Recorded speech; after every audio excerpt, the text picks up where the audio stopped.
Les engrais de ferme, c'est d'abord des engrais à part entière. On parle parfois des fluants d'élinge, ce sont vraiment des engrais parce qu'ils contiennent à la fois de l'azote, du phosphore, de la potasse. Donc ce sont des engrais de fond. Alors il faut distinguer entre les engrais de ferme, ceux qui sont à action rapide, les lisiers, les fluants de poule, et puis ceux qui ont un effet un peu plus long, mais qui travaillent plus sur la structure du sol, parce que là aussi il y a beaucoup de carbone aussi, qui sont les fumiers ou les fumiers compostés. Donc il y a vraiment un apport à la fois fertilisant immédiat, notamment au niveau de l'azote pour les matières organiques à action rapide, comme les lisiers. Et puis il y a aussi le fait d'apporter la fumure de fond, le P, le K. Et donc, comme j'ai pu le montrer pendant l'exposé, on apporte plus en Wallonie de phosphore et de potasse sous forme d'engrais de ferme que d'engrais minéraux achetés de manière générale en Wallonie.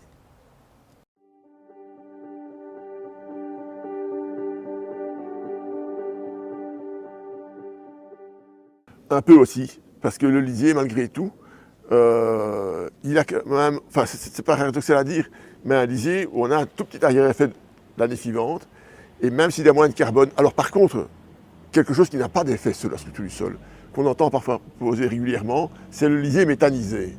Je fais du digesta. Le digesta, le carbone fermentescible, il est parti dans le biogaz. Donc ça, c'est un canard à qui il faut casser les pattes, parce que quelque part, un lisier méthanisé, le carbone fermentescible n'est plus là, et donc il ne stimule plus la vie du sol. Tandis qu'un lisier, il y a encore une partie qui va nourrir la flore du sol, qui vont alors créer des exsudats, des colloïdes. Donc le lisier a quand même encore un petit effet, malgré tout. Mais c'est clair que le carbone est surtout apporté par les matières qui contiennent de la litière.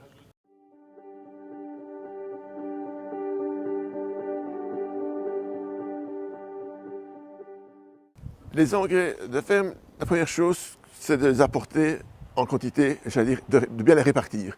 Les essais qu'on a menés, notamment dans la région ici, sur Maubray par exemple, ont pu mettre en évidence que lorsqu'on répartissait du fumier composté ou du fumier mou, toutes les matières organiques, tous les engrais de ferme, à des doses relativement moyennes, j'allais dire, ont un effet bien plus important quand on les apporte beaucoup. On croyait que lorsqu'on apportait des quantités de l'ordre de 60 tonnes, c'était dans des essais, parce que c'est plus haut que ce que permet la législation, on allait avoir des arrière-effets importants. Eh bien, pas du tout. Ces arrière-effets-là, on ne les voyait pas. L'excédent, il allait dans le stock à très long terme. Ça veut dire que cet arrière-effet, il était dans les 10, 15, 20 années qui suivent. Par contre, on n'avait pas cet arrière-effet immédiat. Alors que quand on les apporte dans l'ordre j'allais dire, 25, 30 tonnes hectares, on a des coefficients d'efficacité d'azote qui sont importants. Alors l'autre règle aussi, c'est bien répartir. Donc outre la répartition, c'est les apporter au meilleur moment. Par exemple, les apports de printemps, lorsqu'on sait les faire, que ce soit pour les engrais dits à action rapide comme les lisiers ou les fientes de poulet, l'efficacité est toujours plus importante quand c'était au printemps.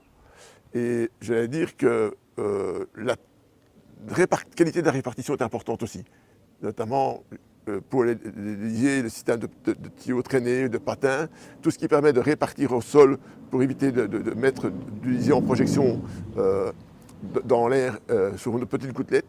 Et alors pour les fumiers, l'intérêt du compostage est évident, à la fois pour les intérêts agronomiques, d'assainissement, destruction des pathogènes, des graines d'adventices, mais surtout on a une matière qui est plus grumeuse et plus facile à épandre, et on épand de manière régulière. Tandis qu'un fumier, on a parfois des gros paquets, et ça c'est très mauvais par rapport à la culture, puisqu'il y a des endroits où on aura 3-4 fois la quantité nécessaire, et puis à côté des endroits où il n'y aura rien.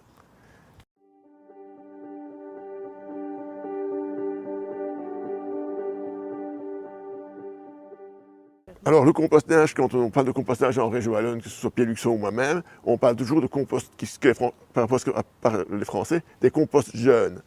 Un compost, pour voir les intérêts du compostage, donc tout ce qui est assainissement, destruction des pathogènes, réduction des volumes et tout ça, au bout de 3 semaines, 1 mois, c'est déjà réalisé. Si je vais les composter plus tard, je vais dégrader encore plus de matière organique, et alors je ne vais plus apporter de carbone fermentescible au sol.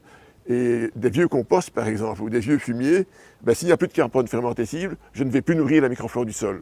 Pour qu'il y ait un effet sur la structure du sol, et la microflore du sol est importante pour la structure, puisque c'est un peu les micro-organismes qui vont fabriquer des polysaccharides, qui vont créer alors cette espèce qu'on appelle les cols entre particules du sol, qui vont créer les agrégats, et cette structure volumineuse qu'on recherche tellement, pour ça, il faut qu'ils aient du carbone consommables à disposition. Donc des vieux composts c'est vraiment pas intéressant.